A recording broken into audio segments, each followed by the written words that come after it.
जैसा हमने देखा, कैंसर पुरुषों में और महिलाओं में दोनों में होता है। ऑल्दो पुरुषों में ज़्यादा होता है, लेकिन महिलाओं में भी होता है। मेरे साथ हैं SGPGI की गायनिकोलॉजी डिपार्टमेंट, यानी जो स्त्री रोगों से संबंधित विभाग है, उसमें हमारी सीनियर चिकित्सक हैं डॉक्टर दीपा कपूर। उनसे इस बारे में, महिलाओं के कैंसर के बारे में कुछ सवाल करते हैं। डॉक्टर दीपा, ये बताएं कि जो महिलाओं में जनन अंगों से संबंधित कौन कौन से कॉमन कैंसर होते हैं? धन्यवाद डॉक्टर कपूर। जो सबसे कॉमन जनन अंग से संबंधित कैंसर हमें हिंदुस्तान में देखने को मिलते हैं, इनफैक्ट वर्ल्ड वाइड भी मिलते हैं, तो वो कैंसर सर्विक्स है, जो कि जिसको हम ग्रीवा का कैंसर भी कहते हैं, या बच्चेदानी के मुख का कैंसर कहते हैं। फिर बच्चेदानी का कैंसर होता है, और एक जो अंडाशय होते हैं उनसे उत्पत्तित जो कैंसर होते हैं। ये तीन हमें मुख्य कैंसर मिलते हैं जो कि हमें लेडीज़ में देखने को मिलते हैं। डॉक्टर दीपा, ये बताएं कि क्या ये कैंसर, सर्विक्स का जो कैंसर है, वो सिर्फ जो निम्न वर्ग की स्त्रियां हैं उन्हीं में होता है? ये कैंसर ऐसा नहीं है कि सिर्फ निम्न वर्ग की स्त्रियों में ही देखा जाता है या निम्न वर्ग के लोगों में। ये कैंसर सब में देखा जाता है। जो सिटीज़ में रहते हैं उनमें भी होता है, और जो गांव में रहती हैं उनमें भी पाया जाता है। ये सब वर्गों में देखा जा सकता है। कभी कभी हमें ऐसी भी लड़कियां जिनकी की शादी नहीं हुई है, उनको भी उसमें भी देखने को मिल जाता है। तो ये एक भ्रांति है कि सिर्फ निम्न लोगों में होगा, ऐसा होता नहीं है। तो जैसा डॉक्टर दीपा ने बताया कि सर्विक्स का कैंसर जो महिलाओं में सबसे कॉमन कैंसर है, वो सभी वर्गों की स्त्रियों में, सभी आयु की स्त्रियों में होने की संभावना है। तो डॉक्टर दीपा, ये बताएं कि इस कैंसर के अर्ली यानी जल्दी की स्टेज के क्या लक्षण होते हैं, जिससे कि महिलाओं को ये पता चल सके कि शायद उनको ये बीमारी है और वो समय से इसकी जांच करा सकें? हम लोग को कभी कभी तो कुछ अर्ली वार्निंग साइंस मिल जाते हैं, लेकिन कई बार ऐसा होता है कि सिर्फ अनियमित मासिक आता रहता है, और महिलाएं उसको जो है वो उस पर ध्यान नहीं देती हैं और दिखाने के लिए आती नहीं हैं डॉक्टर के पास। तो कभी कभी अनियमित रूप से मासिक पता चला कि महीने में कई दिन 15-20 दिन मासिक हो रहा है और वो दिखाने नहीं आ रही हैं, तो वो भी एक इसका लक्षण हो सकता है। इसके अलावा यदि संभोग के बाद खून आ जाता है तो वो एक बहुत बड़ा साइन होता है, जो कि जिसमें महिलाओं को तुरंत एक डॉक्टरी सलाह जरूर लेनी चाहिए। इसके अलावा जब एक बारी आपकी रजोनिवृत्ति हो गई है, यानी कि मीनोपॉज हो गया है, यदि उसके बाद कभी भी नीचे से मच्छरदानी के रास्ते से आपको खून आता है या पानी आता है, तो उसमें भी ज़रूर से डॉक्टर को आके दिखाना चाहिए, क्योंकि ये कुछ ऐसे लक्षण हैं जिनको जो कि दृष्टिगत कर सकते हैं कि ये कैंसर सर्विक्स हो सकता है।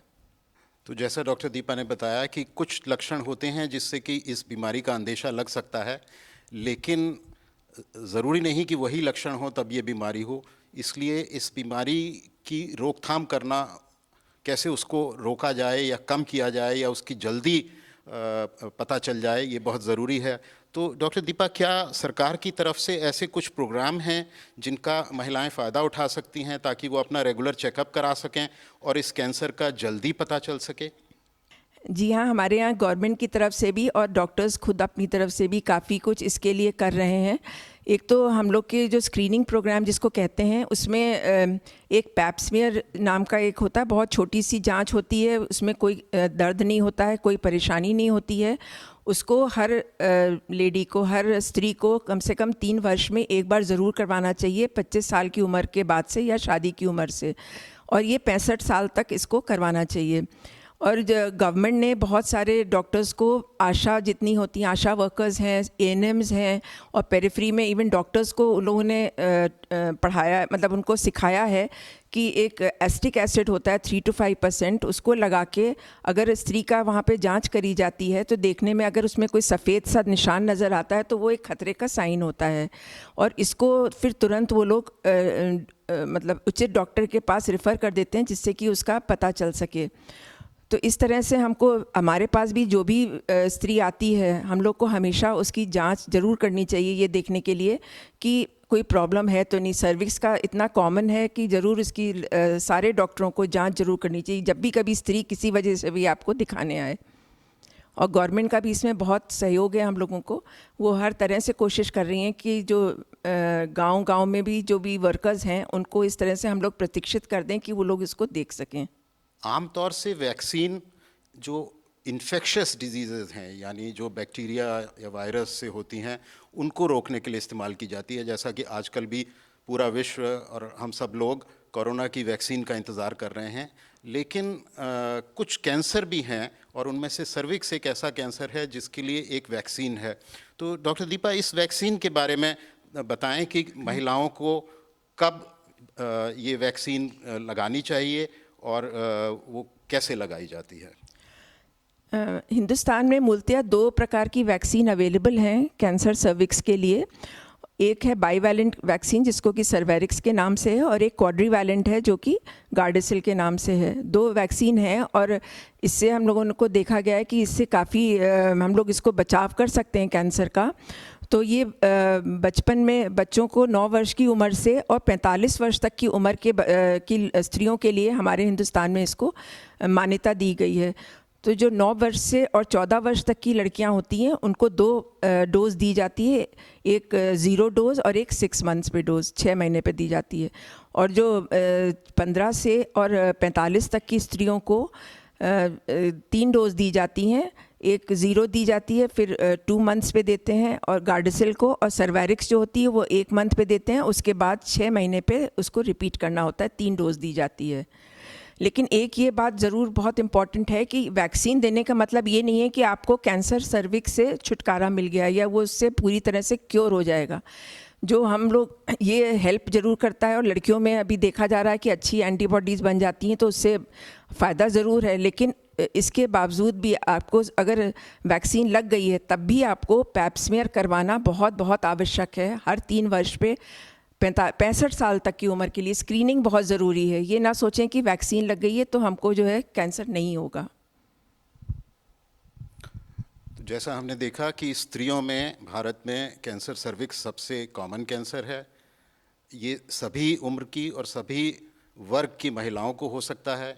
इसके बहुत जल्दी डायग्नोसिस के कोई ऐसे फीचर्स नहीं हैं कि जल्दी डायग्नोस किया जाए, लेकिन अच्छी बात यह है कि एक वैक्सीन है जो इसके रिस्क को कम करती है। उस वैक्सीन को सही उम्र पर और सही डोज में लगवाना चाहिए, लेकिन उसके बाद भी जो स्क्रीनिंग प्रोग्राम है उसका उपयोग महिलाओं को करना चाहिए, ताकि अगर ये कैंसर हो तो वो जल्दी उसका डायग्नोसिस हो सके और समय से उसका उपचार हो सके।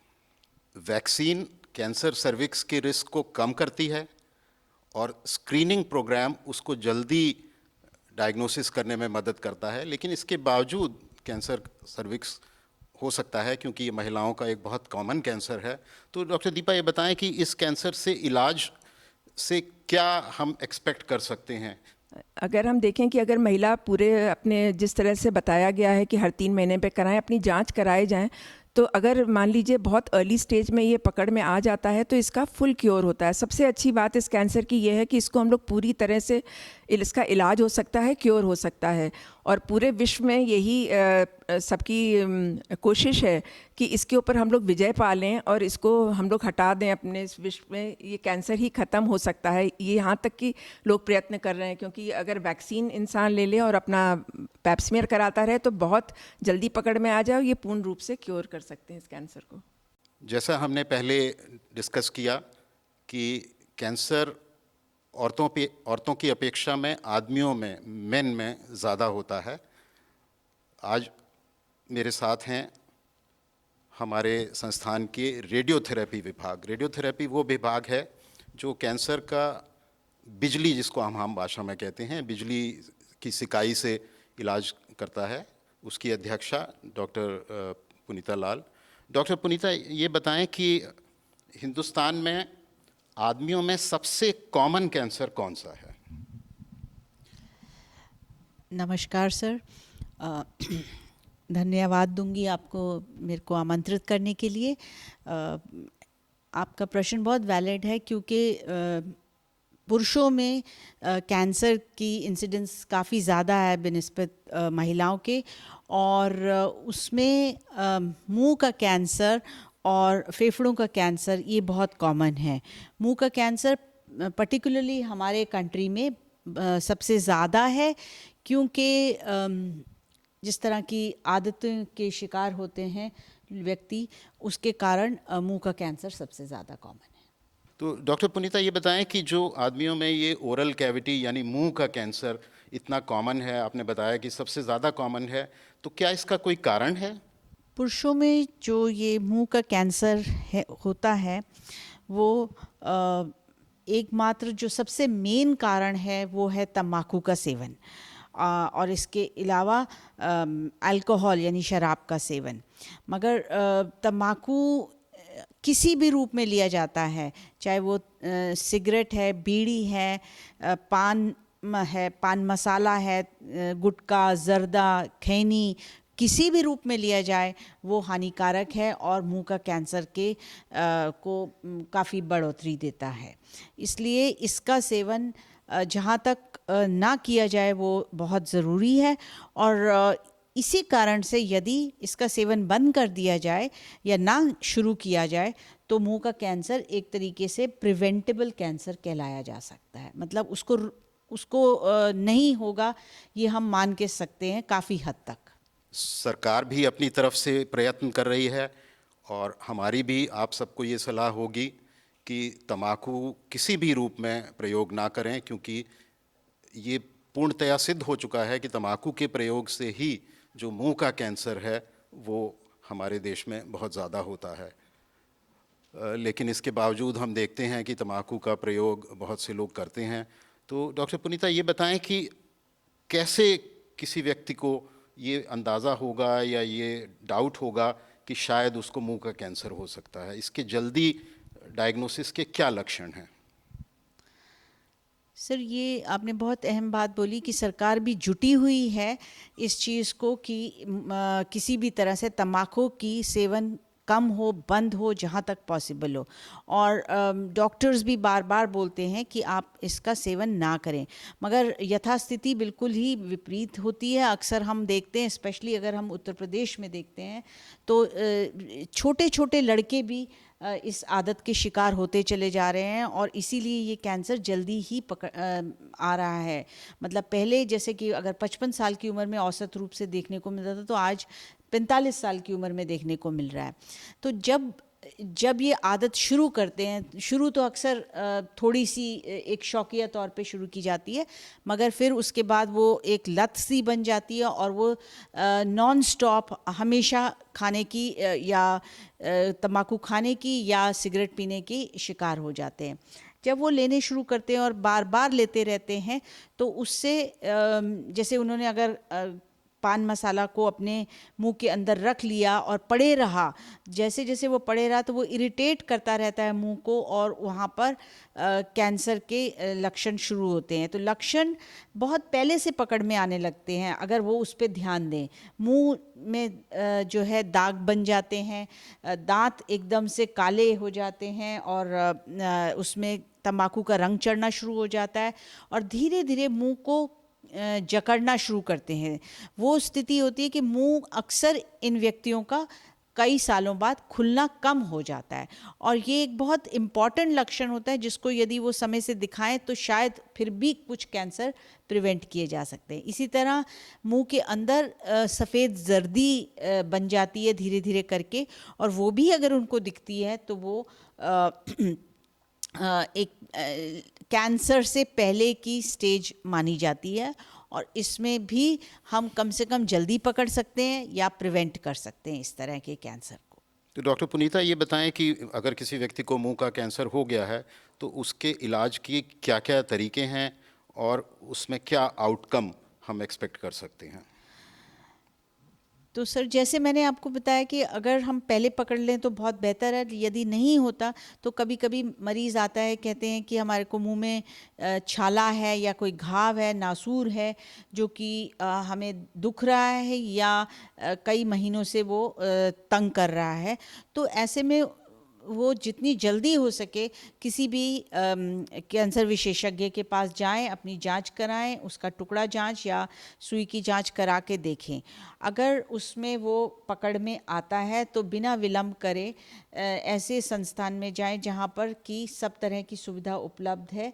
इस तरह के कैंसर्स में अक्सर हमें सर्जरी, जो शल्य चिकित्सा है, उसकी ज़रूरत पड़ती है, और कभी कभी विकिरण चिकित्सा जिसे बोलते हैं, जैसे रेडियोथेरेपी या आम भाषा में सिकाई या बिजली बोलते हैं वो, और नहीं तो फिर कीमोथेरेपी यानी कि इंजेक्शन, इन सब की ज़रूरत पड़ सकती है। तो सबसे पहले मेन इलाज इसका रहता है कि सर्जरी हो जाए। छोटी बीमारी है, केवल सर्जरी हो जाए तो उसके अलावा शायद और कुछ करने की ज़रूरत ना पड़े। बड़ी अगर बीमारी होती है तो हमें विकिरण चिकित्सा, रेडियोथेरेपी का सहारा भी लेना पड़ सकता है और कीमोथेरेपी का सहारा भी लेना पड़ सकता है। अगर बहुत छोटी बीमारी है तो हमारे पास ऐसे भी यंत्र होते हैं जिसमें कि अंदर थोड़ी देर के लिए सिकाई दी जाती है और उसको निकाल के फिर भी ठीक किया जा सकता है। तो इलाज कई हैं, संभव है, लेकिन पूर्ण इलाज कराना बहुत महत्वपूर्ण है। जैसा हम पहले डिस्कस कर चुके हैं कि कैंसर ज़्यादातर बड़ी उम्र के लोगों में होता है, लेकिन ऐसा नहीं कि बच्चों में या जो यंग लोग हैं, युवा हैं, उनमें नहीं होता। तो मेरे साथ हैं डॉक्टर सोनिया नित्यानंद, जो हमारे संस्थान में हीमेटोलॉजी विभाग, हीमेटोलॉजी वो विभाग होता है जो खून से संबंधित बीमारियों का, तरह तरह की जो खून से संबंधित बीमारियां हैं उनका इलाज करता है। तो डॉक्टर सोनिया, ये बताएं कि बच्चों में और जो युवा हैं, कम उम्र के लोग हैं, उनमें कॉमन कैंसर क्या है?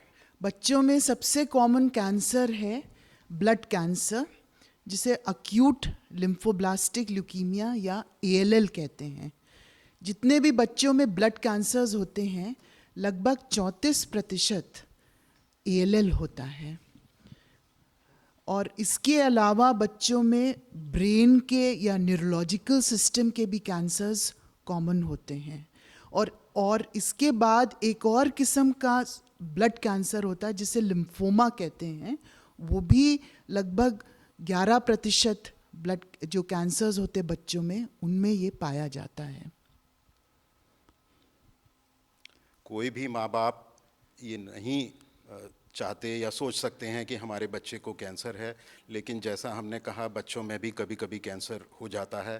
तो डॉक्टर सोनिया, ये बताएं कि जो बच्चों के माता पिता हैं उनको कैसे ये अंदेशा हो या उनको ये भनक लगे कि हमारे बच्चे को कैंसर हो सकता है, ताकि वो समय से अपने बच्चे की जांच करा सकें? जी, तो इसके जो लक्षण होते हैं वो इस प्रकार के होते हैं। चूँकि ये कैंसर ब्लड का है, तो ब्लड कहाँ बनता है? अस्थि मज्जा में, यानी कि बोन मैरो में। तो जब बोन मैरो में नॉर्मल जो ब्लड सेल्स होते हैं उसके बदले कैंसर सेल्स होते हैं, तो इसमें क्या हो, इसमें ब्लड की कमी होती है, तो बच्चा एकदम से पीला लगने लगता है, उसको थकान होती है खेल कूद में और सांस फूलती है, साथ साथ बुखार होता है, और साथ साथ तरह तरह की ब्लीडिंग मैनिफेस्टेशंस होती हैं। कभी मसूड़ों से खून आता है, कभी नाक से खून आता है, कभी चकत्ते पड़ने लगते हैं, और अक्सर बच्चों में हड्डियों में दर्द होती है, जोड़ों में सूजन आती है।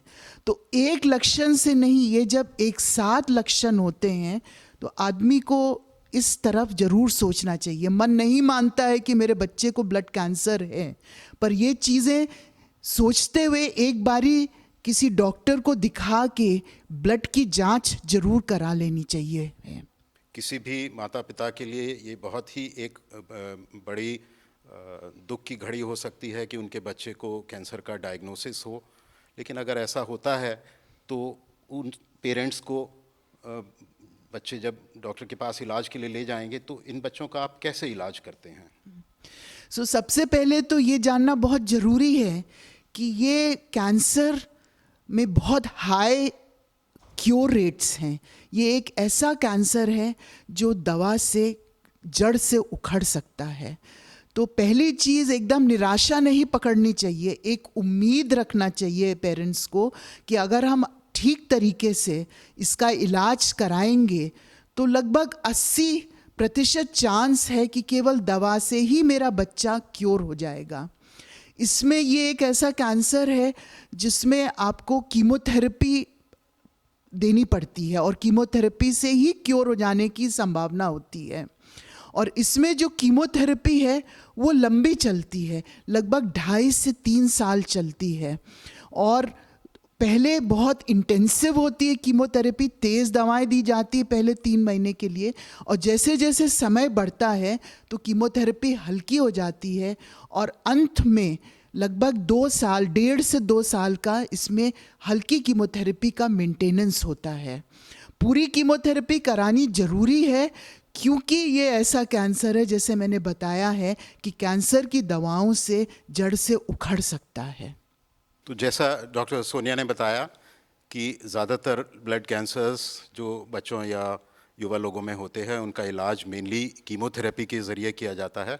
डॉक्टर सोनिया, एक और शब्द हमारे दर्शक शायद अखबार में या मीडिया में पढ़ते होंगे, bone marrow transplant.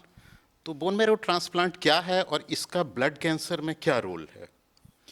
Bone marrow transplant यानी कि अस्थि मज्जा प्रत्यारोपण एक इलाज है जो क्यूरेटिव होता है ब्लड कैंसर्स के लिए।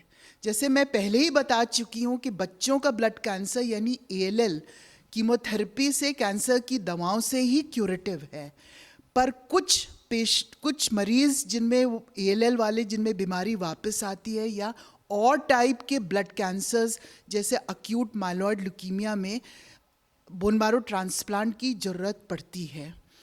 इस इलाज में मोटा मोटा ये होता है कि हम मरीज़ का अपना बोन मैरो ख़त्म कर देते हैं तेज़ दवाएं देके, और उसके बाद हम उसको बाहर से बोन मैरो देते हैं जो वापस पूरा ब्लड बनाता है शरीर में। पर इसमें एक बहुत ही महत्वपूर्ण डेवलपमेंट हुआ है कि अब हमें डोनर से, जिससे हम बोन मैरो लेते हैं, अब बोन मैरो लेने की हड्डी में जाके बोन मैरो निकालने की ज़रूरत नहीं पड़ती है। हम उसको 5 दिन इंजेक्शन देते हैं जिससे बोन मैरो में जो मदर सेल्स होते हैं, स्टेम सेल्स, वो ब्लड में आ जाते हैं, डोनर के ब्लड में, और हम ब्लड से उन स्टेम सेल्स को इकट्ठा कर लेते हैं और फिर वापस जो पीड़ित मरीज़ है, ब्लड कैंसर का मरीज़ है, उसको भी हम ब्लड के दौरान वापस दे देते हैं। तो इस पूरे इलाज में कोई भी काटपीट या सर्जरी की ज़रूरत नहीं पड़ती है, और इसीलिए आजकल जब ज़रूरत पड़ती है बोन मैरो ट्रांसप्लांट की, ज़्यादातर लोग इसके लिए राजी हो जाते हैं, पेरेंट्स राजी हो जाते हैं, क्योंकि इसमें कोई काटपीट की ज़रूरत और जनरल एनेस्थीसिया की ज़रूरत नहीं पड़ती है। तो डॉक्टर सोनिया, क्या ये इलाज bone marrow transplant, blood cancer और कुछ और बीमारियों के लिए जिसमें इसका बहुत महत्वपूर्ण योगदान है, क्या ये इलाज SGPGI में लोगों को अवेलेबल है? जी, हम लोग के यहाँ ये बोन मैरो ट्रांसप्लांट रूटीनली हो रहा है, बच्चों में भी और एडल्ट्स में भी, और बच्चों में रिजल्ट्स इसके बहुत अच्छे होते हैं जहाँ ज़रूरत पड़ती है। जैसे मैंने बताया है, ALL में, अक्यूट लिम्फोब्लास्टिक ल्यूकीमिया में ज़रूरत नहीं पड़ती क्योंकि ज़्यादातर बच्चे कीमोथेरेपी से ही ठीक हो जाते हैं, पर कुछ ऐसे बच्चों के कैंसर होते हैं या एप्लास्टिक अनीमिया जहाँ पे बोन मैरो फेल कर जाता है, वहाँ ज़रूरत होती है, और उनमें अगर हम बोन मैरो ट्रांसप्लांट टाइम से करेंगे तो बच्चों में स्पेशली बहुत अच्छा उसका आउटकम होता है। ये क्यूरेटिव ट्रीटमेंट होती है। तो डॉक्टर सोनिया ने बताया कि चिकित्सा विज्ञान ने बहुत सी इस तरह की खोज करी हैं, बहुत से इस तरह के एडवांसमेंट्स हुए हैं जिससे कैंसर जैसी ख़तरनाक बीमारी को भी इलाज करने में हम काफ़ी हद तक सफल हो रहे हैं। लेकिन साथ ही साथ ये भी ज़रूरी है, जैसा हमारे विशेषज्ञ बार बार आपको बता रहे हैं, कि आप कैंसर के जो जल्दी के लक्षण हैं उनको ध्यान में रखें। अगर ऐसा लक्षण हो तो अपनी डॉक्टरी जांच कराएं ताकि ये बीमारी जल्दी पता चल सके और उसका समय से और पूरा उपचार हो सके, जिससे कि क्योर यानी बिल्कुल ठीक होने की संभावना बढ़ जाए। मेरे साथ हैं संस्थान के एंडोक्राइन सर्जरी विभाग के प्रोफेसर। एंडोक्राइन सर्जरी विभाग वो विभाग होता है जो उन ग्रंथियों से संबंधित बीमारियों का इलाज करता है जो हार्मोन्स प्रोड्यूस करते हैं, जिसमें कॉमनली थायराइड या और इस तरह के अंग हैं। और क्योंकि ब्रेस्ट यानी जो स्तन है उसका भी हार्मोन से बहुत क्लोज रिलेशनशिप है, तो हमारे जो संस्थान के एंडोक्राइन सर्जरी विभाग है वो ब्रेस्ट से संबंधित बीमारियों का भी इलाज करता है। तो एंडोक्राइन सर्जरी विभाग के मेरे साथ हैं डॉक्टर गौरव अग्रवाल। डॉक्टर गौरव, क्या ये सही है कि इस समय भारत में सबसे कॉमन कैंसर ब्रेस्ट कैंसर हो गया है? जी हाँ, बिल्कुल। स्त्रियों में सबसे आम कैंसर भारतवर्ष में ब्रेस्ट कैंसर है और इनफैक्ट पूरी दुनिया में यही स्थिति है। और अगर आज के दिन में हम पूरी भारतीय पॉपुलेशन को देखें, मेन और वुमेन को साथ में भी, तो भी ब्रेस्ट कैंसर कॉमनेस्ट कैंसर है। ऐसी धारणा है कि ब्रेस्ट कैंसर यानी स्तन का कैंसर सिर्फ जो शहरों में महिलाएं रहती हैं और उच्च या उच्च मध्यम वर्गीय महिलाएं हैं उन्हीं में होता है, क्या ये सही है? नहीं, ये बिल्कुल भी सही नहीं है। ब्रेस्ट कैंसर किसी को भी हो सकता है, किसी भी महिला को हो सकता है। इस बात पे ये निर्भर नहीं करता कि क्या वो महिला शिक्षित है या अशिक्षित है, क्या वो संभ्रांत परिवार से आती है या गरीब तबके से आती है, उसकी एजुकेशन का लेवल क्या है। कोई भी सेक्शन सोसाइटी का ऐसा नहीं है जिसको हम कह सकें कि वो उस सेक्शन के महिलाओं को ये नहीं हो सकता। तो ब्रेस्ट कैंसर महिलाओं में सबसे कॉमन कैंसर हो गया है अब हमारे देश में, और इसलिए बहुत ज़रूरी है जानना कि क्या इसके अर्ली सिम्टम्स एंड साइंस, कैसे एक महिला ये अंदेशा लगाए कि क्या उसको ब्रेस्ट कैंसर होने वाला है या हो गया है। तो स्तन कैंसर का कॉमनेस्ट सबसे आम प्रारंभिक लक्षण एक दर्द रहित गांठ है। आमतौर पे स्तन कैंसर 35 वर्ष से पहले की यंगर एज में नहीं होता, पर ऐसा भी नहीं कि बिल्कुल नहीं होता। उसका होने की संभावना कम है, पर जैसे जैसे उम्र बढ़ती है ये संभावना बढ़ती है। तो किसी महिला जिसकी उम्र जैसे कहें कि 35-40 वर्ष या उससे ऊपर की है, उसको एक दर्द रहित गांठ अगर महसूस होती है तो ये कैंसर की प्रारंभिक अवस्था हो सकती है। स्तन में गांठ के अलावा कांख में, बगल में यानी आर्मपिट में कोई गांठ बनती है, साथ में अगर उसके स्तन में भी गांठ है, स्तन के सतह पे, त्वचा पे कोई खुरदरापन, लाली, डिस्कलरेशन, ये अगर दिखता है तो ये कैंसर का लक्षण हो सकता है। निपल के शेप में कोई अचानक कोई परिवर्तन आना, यानी कि निपल का अंदर की तरफ धंसना या उसका एक तरफ को खिंच जाना, या ऐसा भी हो सकता है कभी कभी कि निपल पे अल्सर बन जाए जो ठीक ना हो रहा हो। ये भी सभी कैंसर के प्रारंभिक लक्षण हो सकते हैं। और जैसे जैसे बीमारी बढ़ती है और लक्षण भी आ सकते हैं, जैसे कि स्तन पे कोई अल्सर का बनना जो ठीक ना हो रहा हो, निपल से कुछ रिसाव, कोई द्रव का रिसाव, खासकर यदि उसमें खून आ रहा है, खून या खून से मिश्रित पानी आ रहा है, तो ये इस कैंसर का लक्षण हो सकता है। और अगर इस लेवल पे, इस स्टेज पे भी अगर कैंसर की डायग्नोसिस ना हो पाए और उसका ट्रीटमेंट ना शुरू हो जाए, तो कैंसर फैल के शरीर के अन्य अंगों को भी ग्रसित कर सकता है। और खांसी के साथ बलगम में खून, फेफड़ों में बीमारी के फैलने की वजह से हो सकता है। अगर हड्डियों में फैलाव हो, हड्डियों में दर्द, ये हो सकता है। अगर फैलाव लिवर में, जिगर में हो तो पीलिया हो सकता है, या भूख लगना कम हो जाता है, वज़न कम हो सकता है। ये सारे लक्षण हैं, लेकिन ये एडवांस स्टेज के कैंसर के लक्षण हैं। अगर किसी परिवार में किसी महिला को ब्रेस्ट कैंसर हुआ है तो क्या उसके जो संबंधी महिलाएं हैं उनको इस कैंसर का रिस्क ज़्यादा हो जाता है? जी बिल्कुल। स्तन कैंसर एक आनुवांशिक कैंसर है, काफ़ी हद तक हम लोग को इसकी जानकारी है। ऐसी महिलाएं जिनके परिवार में किसी अन्य महिला को और सदस्यों को किसी भी प्रकार का कैंसर हुआ है, और ख़ासकर यदि स्तन या ओवरीज इनका कैंसर हुआ है, तो उस महिला को बाकी महिलाओं के मुकाबले ये आशंका ज़्यादा रहती है कि उसको कैंसर होगा। यदि किसी परिवार में 2 से ज़्यादा महिला, 3 या उससे ज़्यादा महिलाओं को, और जो ब्लड रिलेटिव्स हैं, यानी कि किसी एक महिला की नानी, दादी, मौसी, बुआ या बहन, बेटी, ये जो फर्स्ट डिग्री ब्लड रिलेटिव्स हैं, इनमें स्तन कैंसर हुआ हो, तो ये एक डेफिनेट एक रिस्क फैक्टर है, जिसकी वजह से हम जानते हैं कि आनुवांशिक ब्रेस्ट कैंसर होने की आशंका इस परिवार में कहीं ज़्यादा है। तो क्योंकि ब्रेस्ट कैंसर हमारे देश में और विश्व भर में महिलाओं में सबसे कॉमन कैंसर है, और जैसे जैसे उम्र बढ़ती है इसका रिस्क बढ़ता जाता है। अगर किसी परिवार में किसी एक महिला को जो आपसे संबंधित हैं उनको ब्रेस्ट कैंसर हुआ है या दूसरा कोई कैंसर हुआ है तो आपका रिस्क ज़्यादा है। तो डॉक्टर गौरव, ये बताएं कि महिलाओं के लिए ब्रेस्ट कैंसर को जल्दी डायग्नोसिस के लिए क्या कोई स्क्रीनिंग प्रोग्राम है? जी, स्तन कैंसर को क्योर करना तभी संभव है जब हम इसको प्रारंभिक अवस्था में डिटेक्ट कर पाएँ, और इसको प्रारंभिक अवस्था में डिटेक्शन के लिए 3 महत्वपूर्ण बातें हैं जो जिनके बारे में बात किया जाना ज़रूरी है। अभी हम लोग ने बात की अवेयरनेस और प्रारंभिक अवस्था में क्या लक्षण हो सकते हैं उनके बारे में।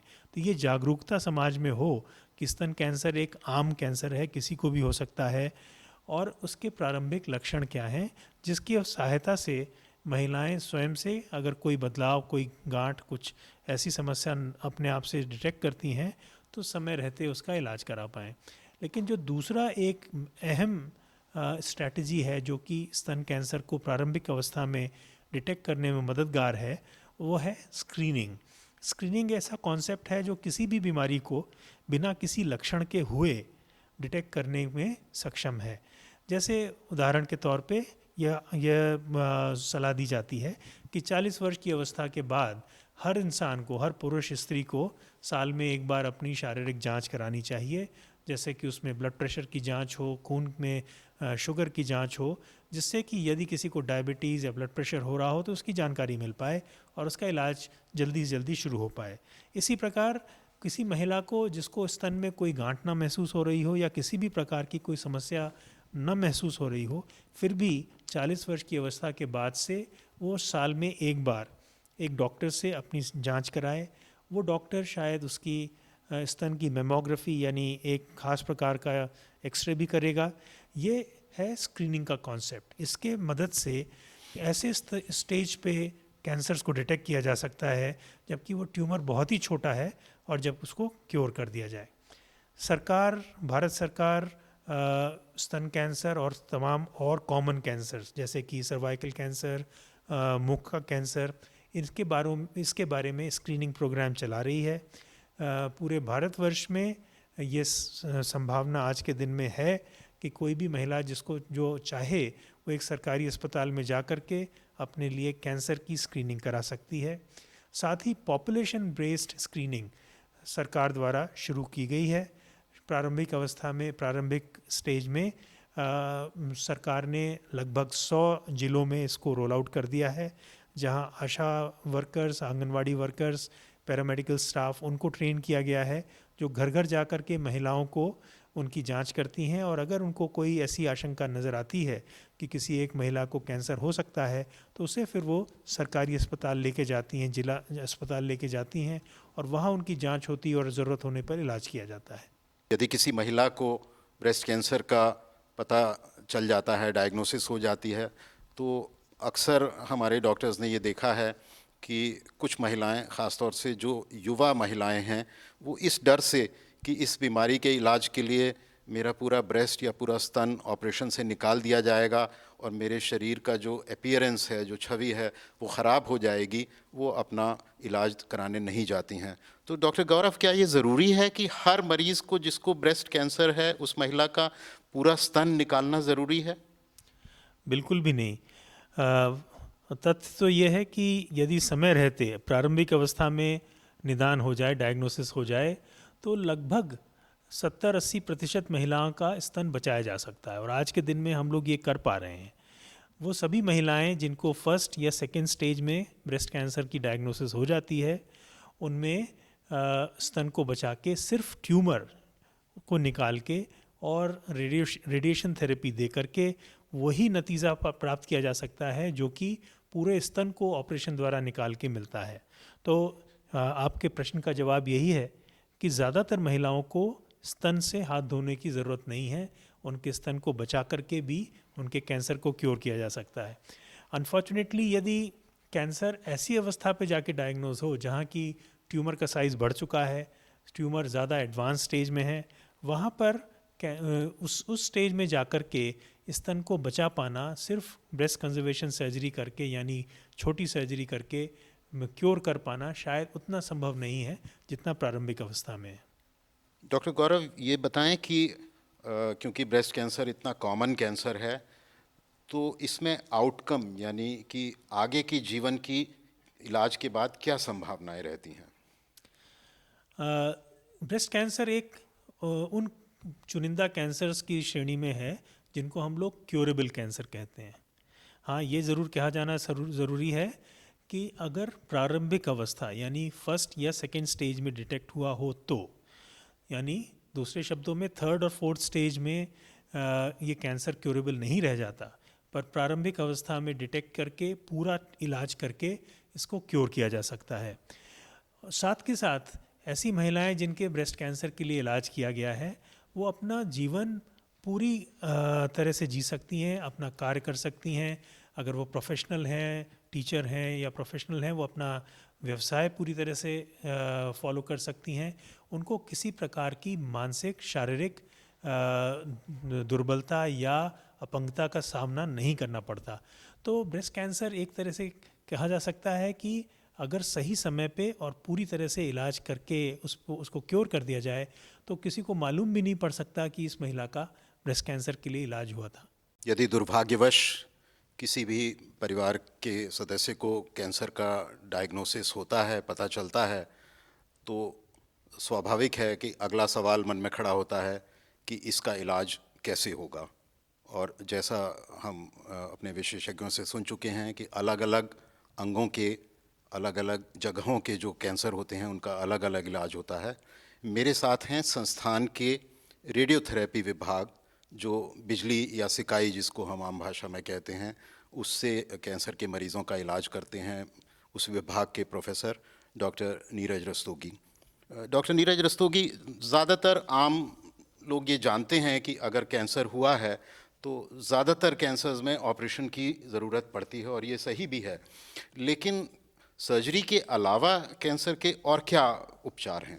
धन्यवाद डॉक्टर वी.के. कपूर सर, आपका मैं बहुत धन्यवाद देना चाहता हूं कि आपने इस महत्वपूर्ण चीज़ पे व्याख्या कर रहे हैं, कैंसर जैसे विषय पे व्याख्या कर रहे हैं।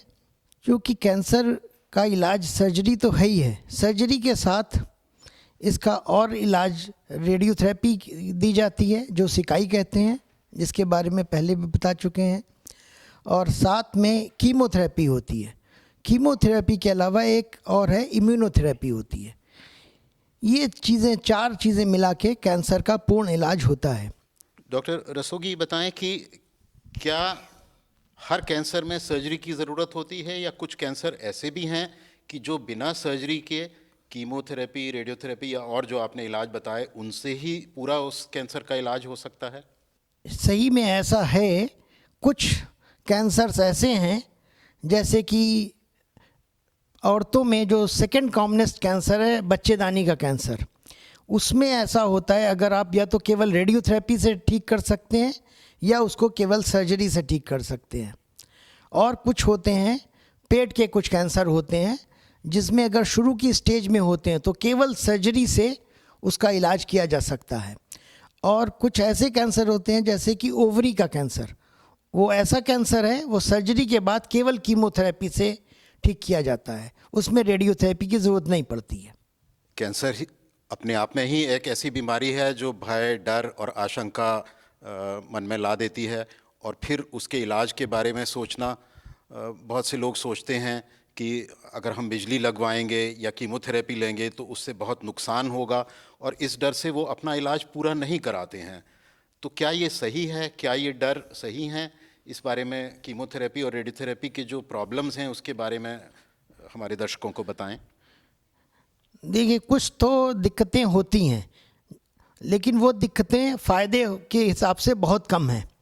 जैसे अगर किसी को रेडियोथेरेपी दी गई है तो जिस हिस्से में रेडियोथेरेपी दी गई है उस हिस्से में बाल चले जाते हैं, उस हिस्से की स्किन हल्की सी काली पड़ सकती है। और जैसे कीमोथेरेपी दी गई, कीमोथेरेपी से दूसरे साइड इफ़ेक्ट होते हैं, जैसे कि उसको उल्टी आना, बालों का गिर जाना, दस्त को होना। लेकिन इन सब चीज़ों के लिए बहुत सी दवाइयाँ हैं जिससे कि उनको रोका जा सकता है। और रेडियोथेरेपी की नई नई टेक्नोलॉजी आ गई है, नई नई मशीनें आ गई हैं जिससे कि साइड इफ़ेक्ट या उसके जो अदर सिम्टम्स लक्षण कम से कम हो जाते हैं। तो जैसा डॉक्टर रस्तोगी ने बताया कि रेडियोथेरेपी और कीमोथेरेपी कैंसर के उपचार में एक बहुत इम्पॉर्टेंट कंपोनेंट्स हैं, सर्जरी के साथ या बिना सर्जरी के भी। उनसे कुछ परेशानियां हो सकती हैं, लेकिन उनसे घबराना नहीं चाहिए, क्योंकि वो परेशानियां जितना इनसे फ़ायदा होगा कैंसर को ठीक करने में या उसको आगे बढ़ने से रोकने में या दोबारा होने से रोकने में, वो इन परेशानियों के मुकाबले में बहुत ज़्यादा है।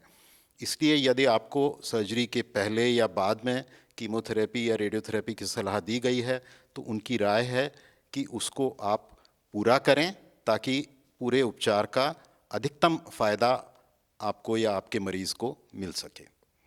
जैसा कि हम डिस्कस कर चुके हैं कि भारत में महिलाओं में जो कॉमन कैंसर्स हैं वो ब्रेस्ट यानी स्तन का कैंसर, सर्विक्स यानी गर्भाशय का जो अग्रभाग होता है उसका कैंसर, और दूसरे जननांग हैं जैसे बच्चेदानी या ओवरी, उनके कैंसर।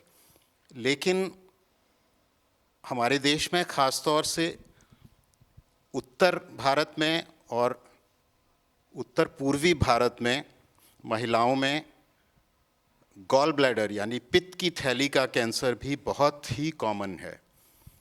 और ये एक ऐसा कैंसर है जो विश्व में और ज़्यादातर देशों में बहुत कॉमन नहीं है, लेकिन किसी वजह से हमारे देश के इन भागों में बहुत कॉमन है।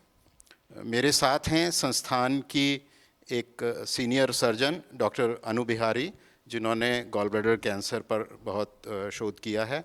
डॉक्टर अनु, ये बताएं कि गॉल ब्लैडर कैंसर के जल्दी के लक्षण क्या हैं जिससे कि मरीज़ को ये पता चल सके कि शायद उसको गॉल ब्लैडर कैंसर है। डॉक्टर कपूर, दुर्भाग्यवश गॉल ब्लैडर कैंसर के जल्दी पकड़ में आए ऐसे करके लक्षण नहीं हैं।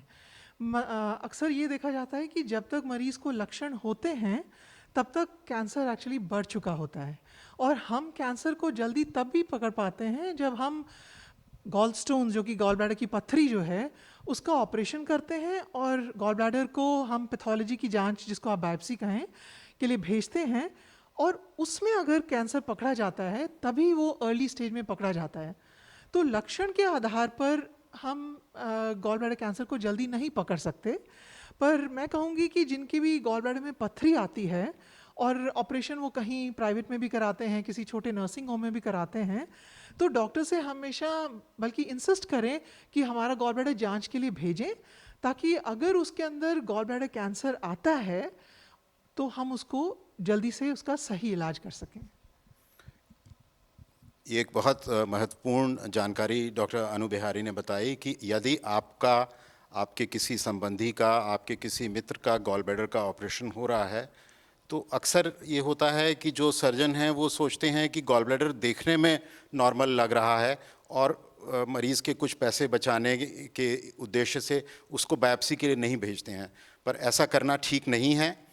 सर्जन्स की भी ये रिस्पॉन्सिबिलिटी है, लेकिन आप भी अपने जो सर्जन हैं उनको ये रिक्वेस्ट करें कि हमारा जो गॉल ब्लैडर आपने निकाला है उसको बायोप्सी के लिए भेजा जाए, क्योंकि जो गॉल ब्लैडर की अर्ली स्टेज है वो सिर्फ बायोप्सी से ही पता चल सकती है, और जैसा डॉक्टर अनु बिहारी ने बताया कि उस स्टेज में उसका प्रॉपर ट्रीटमेंट किया जा सकता है कि जिससे कि वो बीमारी कंट्रोल हो सके।